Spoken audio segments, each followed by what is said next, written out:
Ayan, magandang araw sa ating lahat.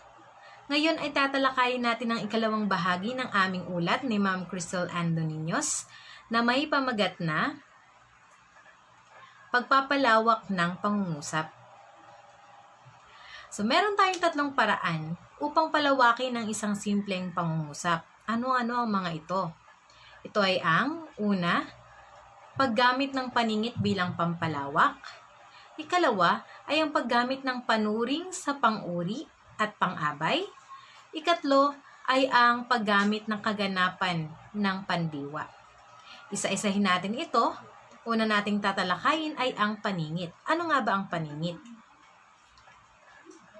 Ito ang mga paningit o enklitik na tawag natin sa mga katagang isinasama sa pangusap upang higit na maging malinaw ang kahulugan nito. Narito ang mga talaan ng mga paningit. Ba, na, ho, po, kasi, nga, man, pa, naman, kaya, yata, muna, tuloy, pala, sana, din, rin, daw, raw, lamang at lang. Narito ang mga halimbawang pangungusap kung paano gamitin ang mga paningit. Halimbawa, ang bata na ang tawagin mo. Sa pangungusap na ito, gumamit tayo ng paningit na na. Ikalawa, kung hindi man kayo matuloy, ay dapat pa ring maghanda.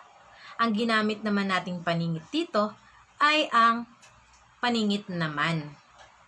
Kung inyong mapapansin, kahit wala ang mga paningit na ito, ay magiging buo pa rin ang pangungusap. Katulad lamang halimbawa, kung tatanggalin natin ang na, maaaring maging ganito ito. Ang bata, ang tawagin mo. Buo pa rin ang pangungusap, pero dahil nga pagpapalawak ng pangusap ang ating pinag-uusapan, gagamit tayo ng mga paningit upang mapalawak ito. Kaya gumamit tayo ng na at man. Sunod naman nating aalamin kung wastong gamit ng lamang at lang. Ang lamang ay formal na anyo ng kolokyal na anyo ng lang. Ano ang ibig sabihin nito? Pansinin natin ang mga halimbawa. Una, nais ko lamang ipabatid sa kinauukulan na hindi matutuloy ang pagpupulong. Ikalawang halimbawa, huwag ka lang mahuhuli sa klase kundi magagalit ang teacher mo. Ano kaya sa palagay ninyo ang pagkakaiba ng dalawang halimbawang ito? Tama. Sa una, gumamit tayo ng mahabang lamang sapagkat ang usapan dito ay isang formal na talastasan. Ngunit sa ikalawa, kapag ang kakwentuhan mo lang ay mga kaibigan mo, maaari mong gamitin ang maikling lang. Ngunit pareho lamang ito ng kahulugan. Naiiba lang sa gamit kung sino ang kausap mo. Sumunod nating pag-aaralan ay ang wastong gamit naman ng paningit na daw raw at din rin. Dahil sabi nga ito ay malayang nagkakapalitan. Ngunit paano nga ba ito gamitin? Ang daw at din ay ginagamit kapag ang sinusundang salita ay nagtatapos sa katinig o consonants, maliban sa mga malapatinig na W at Y. Samantala, ang raw at rin ay ginagamit naman kapag ang sinusundang salita ay nagtatapos naman sa patinig o vowels o malapatinig na W at Y. Paano? Tingnan natin ang mga halimbawang pangungusap.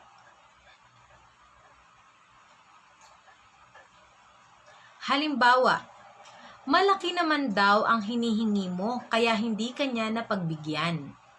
Ginamit natin ang paningit na daw sapagkat ang salita bago ito ay nagtatapos sa katinig na letter N. Ikalawang halimbawa, malaki raw ang hinihingi mo kaya hindi ka napagbigyan.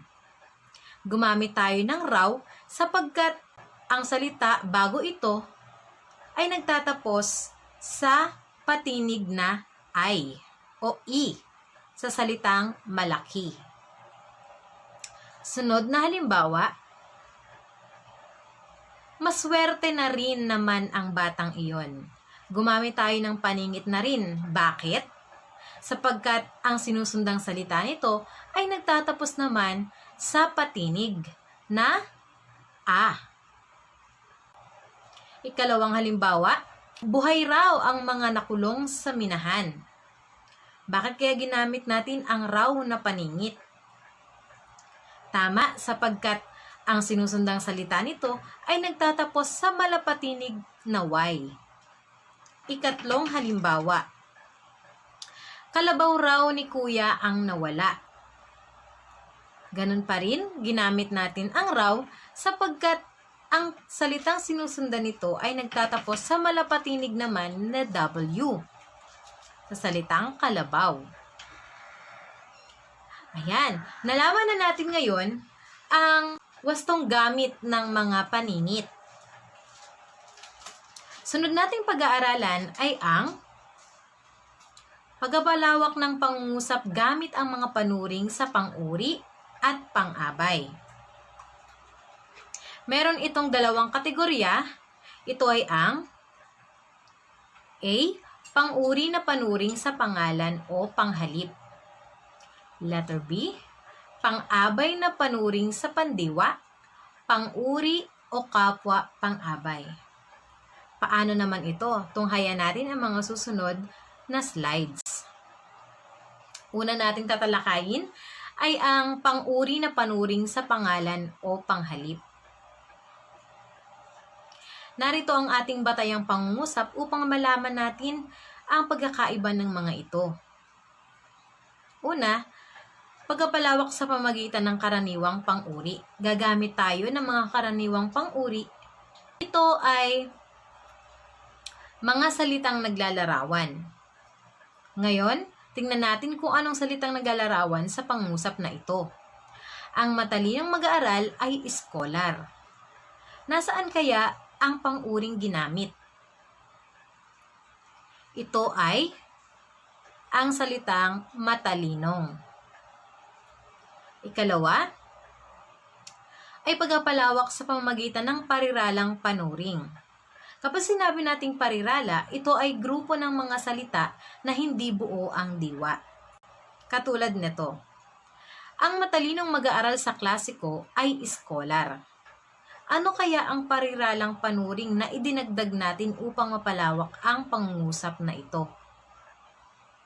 Ito ay ang pagdaragdag ng mag-aaral sa klasiko o matalinong mag-aaral sa klasiko. Ikalawang pangusap, ang matalinong mag-aaral ng kasaysayan ay scholar. Nadagdagan ito ng salitang kasaysayan. Mas palawakin pa natin ito.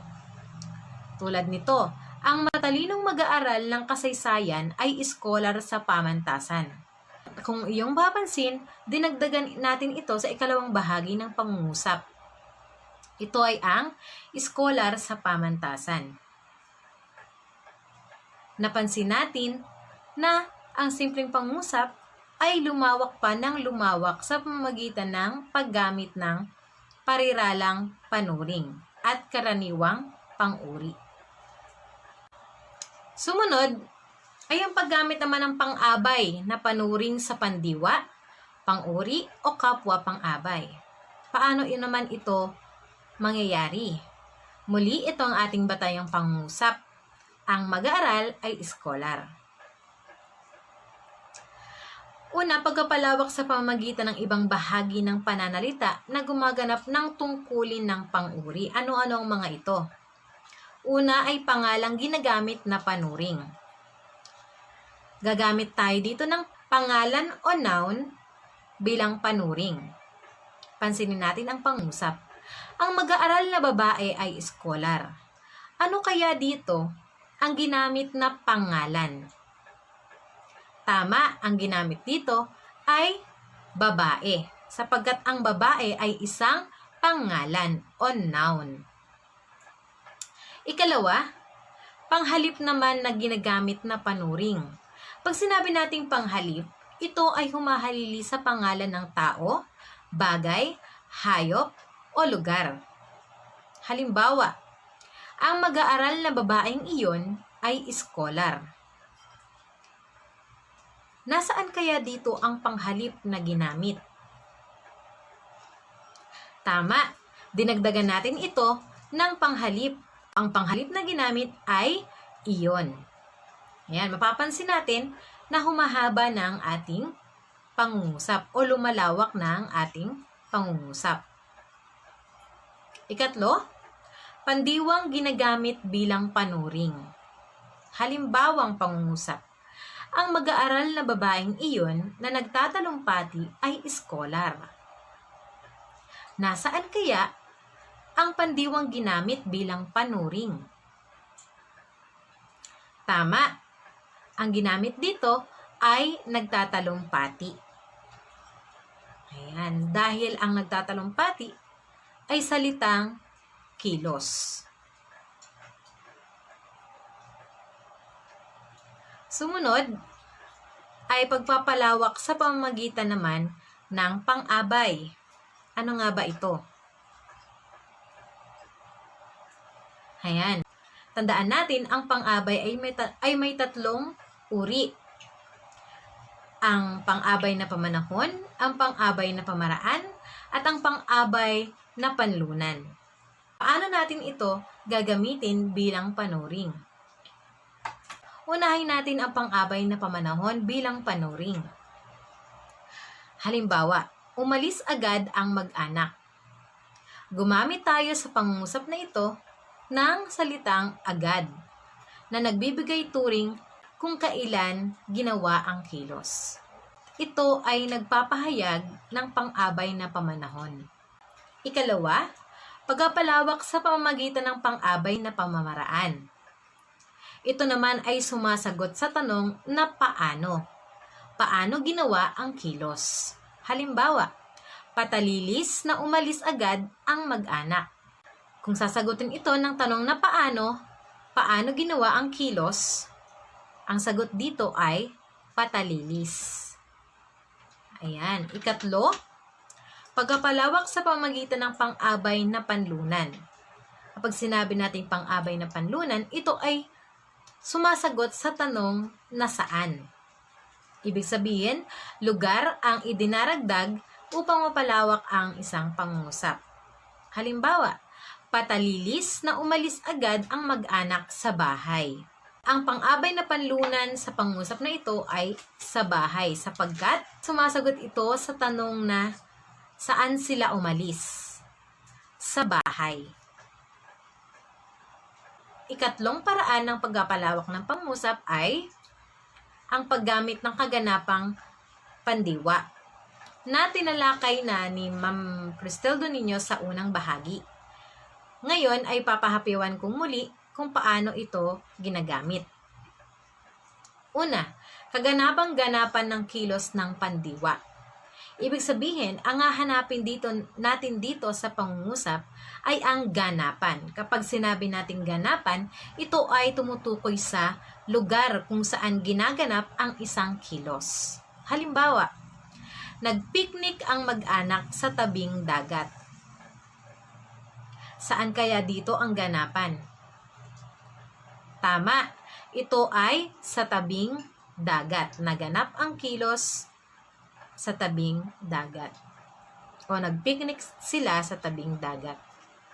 Ikalawa, kaganapang kagamitan sa kilos ng pandiwa. Ang hahanapin natin sa pangungusap na ito o ang tinutukoy ng pangungusap na ito ay ang kagamitan.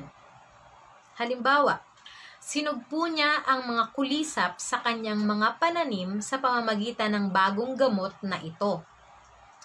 Ano kaya dito ang kagamitan na ginamit upang sugpuin ang kulisap?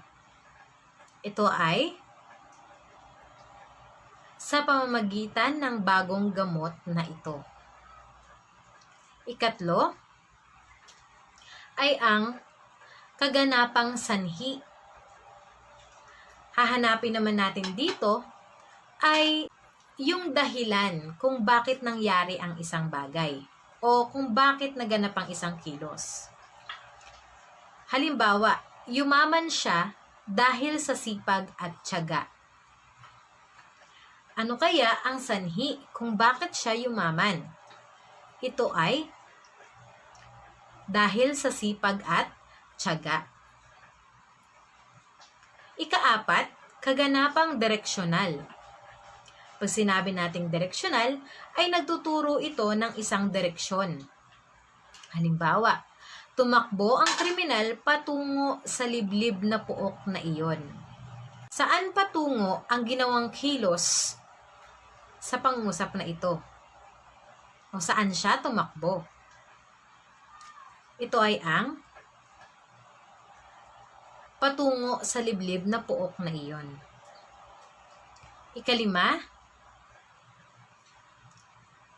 ay ang kaganapang tagaganap ng kilos ng pandiwa. Ibig sabihin, ang hahanapin natin dito ay tagaganap o ang idinagdag dito ay ang tagaganap.